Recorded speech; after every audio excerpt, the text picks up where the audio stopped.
আসসালামু আলাইকুম, আমন্ত্রণ জানাচ্ছি বাংলা ভিশন সংবাদের সঙ্গে আছি নাহিদ জামান সোমা। শুরু হয়েছে এইচএসসি এবং সমমানের পরীক্ষা। এবার 8টি সাধারণ শিক্ষা বোর্ড, মাদ্রাসা এবং কারিগরি বোর্ড মিলিয়ে মোট পরীক্ষার্থী 13,51,505 জন এ পরীক্ষায় অংশ নিয়েছে। এর মধ্যে 8টি সাধারণ শিক্ষা বোর্ডের অধীনে শুধু এইচএসসি পরীক্ষার্থী রয়েছে 11,38,747 জন। পরীক্ষা পরিদর্শনে সকাল 9:45টার দিকে রাজধানীর সিদ্ধেশ্বরী গার্লস কলেজ কেন্দ্রে যান শিক্ষামন্ত্রী দীপুমণি এবং উপমন্ত্রী মহিবুল হাসান চৌধুরী।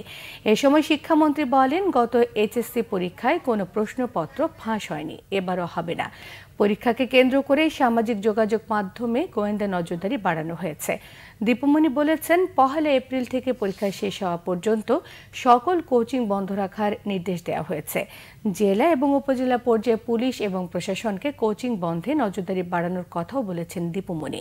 বরাবরের মতো এবারও পরীক্ষা শুরু হওয়ার 30 মিনিট আগে কেন্দ্রে পরীক্ষার্থীদের আসন গ্রহণ করতে হবে।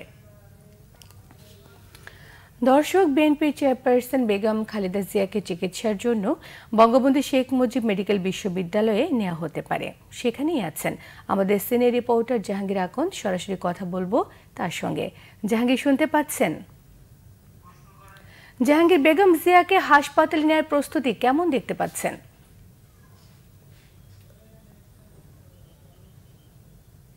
আর কিছুক্ষণের মধ্যেই বিএনপি চেয়ারপারসন বেগম খালেদা জিয়াকে নাজিমউদ্দিন রোডের পুরাতন কেন্দ্রীয় কারাগার থেকে বঙ্গবন্ধু মেডিকেল বিশ্ববিদ্যালয় হাসপাতালে নিয়ে আসার সব ধরনের প্রস্তুতি নেওয়া হয়েছে।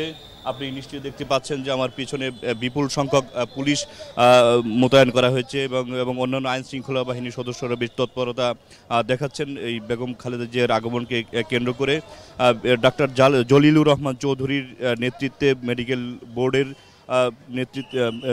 Board BNP chairperson Begum Khaleda জিয়ার চিকিৎসা প্রয়োজনীয় দেখভাল করবেন এবং বঙ্গবন্ধু মেডিকেল বিশ্ববিদ্যালয় হাসপাতালের 621 এবং 22 নম্বর কেবিন দুটো প্রস্তুত রাখা হয়েছে বেগম খালেদা জিয়ার জন্য। আর কিছুক্ষণের মধ্যে হয়তো তিনি এখানে এসে পৌঁছবেন। বিএনপির মহাসচিব Mirza Fakhrul Islam Alamgir, vice chairman doctor AJM Zahid Hossain সহ বিএনপির বেশ কয়েকজন সিনিয়র নেতা বঙ্গবন্ধু মেডিকেল বিশ্ববিদ্যালয় হাসপাতালের সামনে এসে আপনার উপস্থিত হয়েছেন। তো আর কিছুক্ষণের মধ্যেই তারাও আমাদেরকে জানিয়েছেন যে বেগম খালেদা জিয়া আসবেন এবং সেখানে বঙ্গবন্ধু মেডিকেল বিশ্ববিদ্যালয়ে তার যেই বিভিন্ন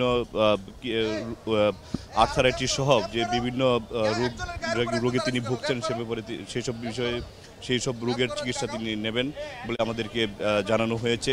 তো এই ছিল বঙ্গবন্ধু মেডিকেল বিশ্ববিদ্যালয় থেকে সবশেষ খবর। জাহাঙ্গীর, আপনাকে অসংখ্য ধন্যবাদ। নারায়ণগঞ্জে সোনারগাঁওয়ে নির্বাচনী সামগ্রী নিয়ে ফেরার পথে মেঘনা নদীতে ঝড়ের কবলে পড়ে ট্রলার ডুবে গেছে। এতে নিখোঁজ 3 জনের মধ্যে এক নারী আনসারের মৃতদেহ উদ্ধার করা হয়েছে। আজ সকালে মেঘনা নদী থেকে রীতা আক্তারের মৃতদেহ উদ্ধার করেছে র্যাব, কোস্টগার্ড এবং BIWTA এর যৌথ বাহিনী।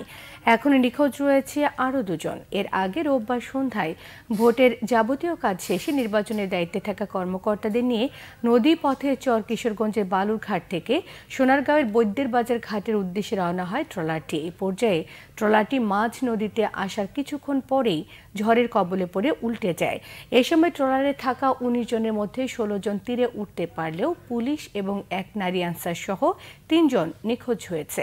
পরে রাত 1টা পর্যন্ত র্যাব, কোস্টগার্ড, ফায়ার সার্ভিস, নৌ পুলিশ এবং BIWTA যৌথভাবে অভিযান চালায়। তবে নদী উত্তাল থাকায় ট্রলারে থাকা ব্যালট পেপার এবং বক্স সহ নির্বাচনী সামগ্রী, আনসার এবং পুলিশের অস্ত্র খোয়া গিয়েছে কিনা তা এখনও নিশ্চিত হওয়া যায়নি। এই ছিল এখনকার মতো। পরের সংবাদ দুপুর 2টায়। একটাই রয়েছে নিউজ টপ 10 দেখার আমন্ত্রণ রইল। এছাড়া ফেসবুকে বাংলা ভিশন সংবাদ সরাসরি দেখতে লগইন করতে পারেন facebook.com/বাংলাভিশন। এতক্ষণ সঙ্গে থাকায় ধন্যবাদ সবাইকে।